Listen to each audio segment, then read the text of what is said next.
when I was younger, like Democrats were cool. They were getting their sucked in the office. They were like, right? They were like supportive of like hip hop music. They said, do whatever you want. Like, we don't want to be in your bedroom. They were cool with gay people. Like, it was cool to be a Democrat. Now, conservatives got 3 baby mamas. The president got 3 baby mamas. He's getting left and right. Right? He's cool. He's the one saying, say whatever the fuck you want. So now conservatives have become Democrats.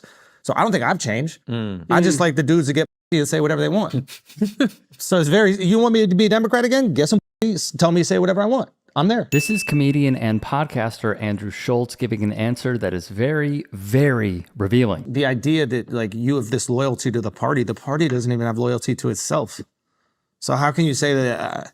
How can you say I have loyalty to the party? It's like the party changed drastically. It completely flipped in the last like 5 years, 8 years, 12 years, whatever you want to say.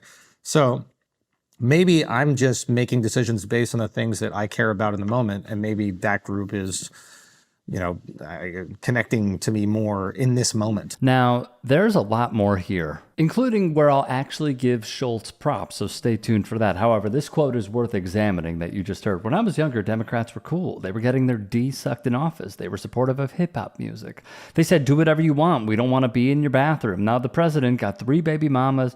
He's getting left and right. He's cool. He's the one saying, say whatever the F you want. So now conservatives have become Democrats. So I don't think I've changed. I like the dudes that get and say whatever they want. First off, this was posted by Jason Cohen, who works for the Daily Caller. If you have no idea, the Daily Caller was founded by Tucker Carlson. All that aside, they were getting their D sucked in office, likely a reference to Bill Clinton. So cheating on your wife is cool, is basically what he's saying. Got it. They said, do whatever you want. We don't want to be in your bathroom. Meanwhile, who is? Republicans.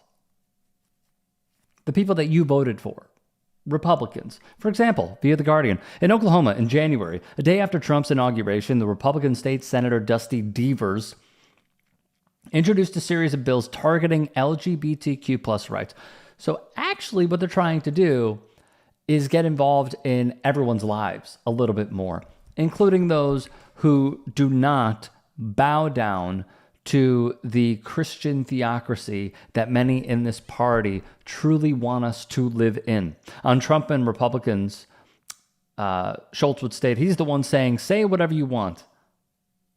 What? 30-year-old Rumesa Ozturk was on her way to break her Ramadan fast with friends on Tuesday when 6 plainclothed officers approached her.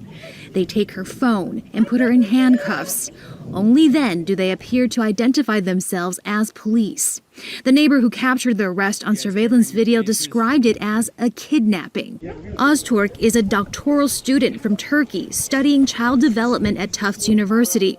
She's the recipient of the prestigious Fulbright Scholarship and had an F1 student visa, now revoked. A year ago, Ozturk was among 4 authors of a student newspaper op-ed that called for an end to Israel's war on Gaza and more support for Palestinians from the university. The school administration said it had no part in Ozturk's arrest, which took place off campus. The U.S. Department of Homeland Security said in a statement that Ozturk engaged in activities in support of Hamas, but gave no evidence of its claim. And tonight, there's new video showing the exact moment a Columbia University grad, Mahmoud Khalil, was arrested and taken into federal custody. Now, Khalil has been at the center of this firestorm ever since the Trump administration tried to deport him for his role in the pro-Palestinian rallies at his alma mater last year. Now, the cell phone footage you're about to watch was taken by his wife and released by the ACLU, which blurred some of the faces in the video. Take a look. What? You're going to be under arrest. So turn around. Okay, Stop resisting. Okay, he's not resisting. He's giving me his phone, okay? He's not, I understand. He's not resisting. Put your arm around. Just don't use foot this. Don't worry about it. You're going to have to come with us. Don't worry. I'm coming with you. Don't worry. No one's resisting. No one's getting worked up. You guys really don't need to be doing all of that. It's fine. It's fine. حبيبي كيف بدي اتصل فيك؟ Take Amy. Call Amy. Okay. Hi, Amy. Yeah, they just like handcuffed him and took him. I don't know what to do. Officials with U.S. Immigration and Customs Enforcement have rejected the request of a former Columbia University graduate student for a temporary release from detention. Mahmoud Khalil missed the birth of his first child yesterday in New York. NPR's Adrian Florido reports President Trump is seeking to deport Khalil over his pro-Palestinian activism. As the Trump administration ramps up its attack on international students, we end today's show here in New York. Yesterday, a major protest in Union Square with Jewish New Yorkers and Israelis calling for the release of the detained Columbia student Mohsen Madawi, who was arrested in Vermont when he appeared for what he was told would be a naturalization test. He had previously expressed fears about the appointment, which came earlier than usual in the typical naturalization process, and he feared it could end up being a trap. So he wrote to all three legislators in Vermont, Bernie Sanders, Peter Welch, as well as the Congress member Becca Bell. You are a student at Columbia University, like Mohsen Madawi. What are you calling on Columbia University to do? I think it's clear that they need to take a stand and not allow their students to be deported.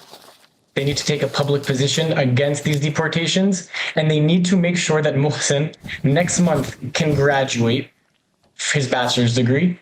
And this fall, Mohsen is supposed to start his master's degree in international relations.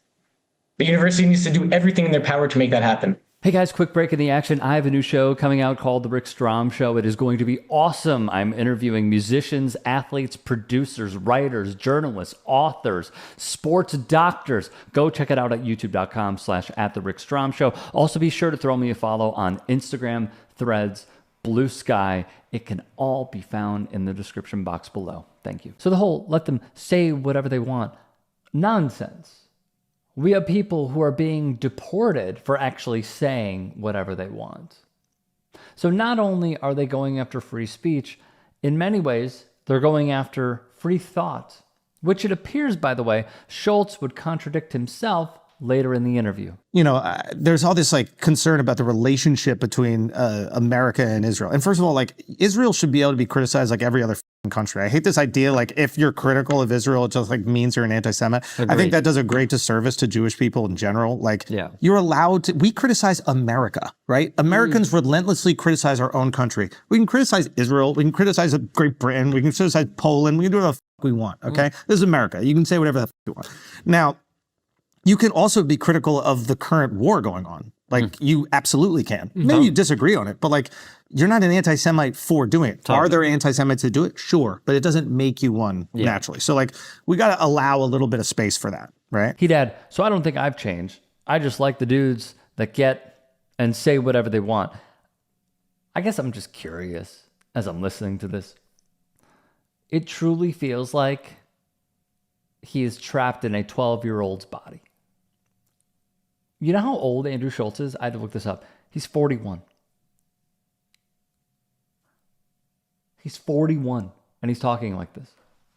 I mean, if you wanted to have the biggest bachelor and the dude who screws the most women, why wouldn't you vote for Wilt Chamberlain?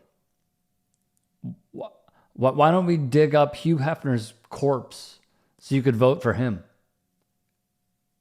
Why is your vote contingent with voting for a guy who has as many baby mamas, yet says he obeys by the Bible, sells his own Bible for profit, and can't name a single piece of scripture when asked by Bloomberg News in the run-up to his first presidency in 2016? I'm floored by this because it's so incredibly revealing. What it shows is you don't care about the qualifications. You don't care if someone's going to make your life easier. All you care about is if the dude is a pimp. That's it. That is what Andrew Schulz is peddling in. And it's fine. It's just stupid. A few other clips. Yeah, anytime like I'm like critical of Democrats right now, it's hoping that they will restore their connectivity to the American people. Like I grew up a Democrat. Like my parents had a dance studio. I grew up in the arts in New York City. Like what else do you think that I would be? You know what I mean? I went to public school in New York City. My parents were in the arts, obviously. So yeah, I hope they pay attention to like what's happening and what the American people are feeling. And how are they feeling now, Andrew? How are they feeling now? Especially after platforming and bending over backwards to the current fascist in charge. Now, there were some other parts that I did agree with about how the separation between anti-Semitism and simply just having a critique of a foreign nation like we would any should be allowed.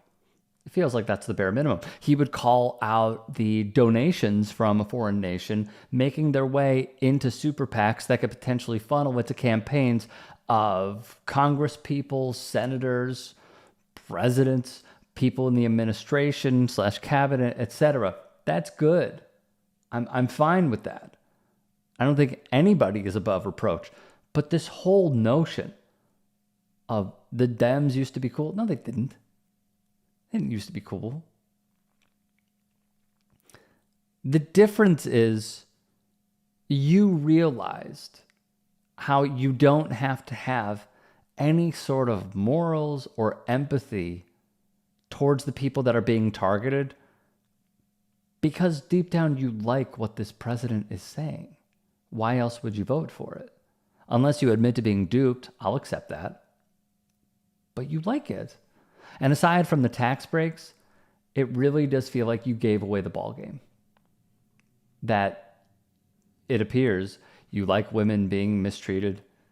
You like the way that a man who has been credibly accused of essaying over 25 women should be in the Oval Office. And now none of it really matters. All that matters is that he could have kids with multiple women, which, by the way, fits right into what? The manosphere. If you can and are willing, please become a paid member here at TYT Sports. And or go to tyt.com/join. In addition, you can follow me on Twitter, Instagram, and TikTok. Appreciate it. Have a great day.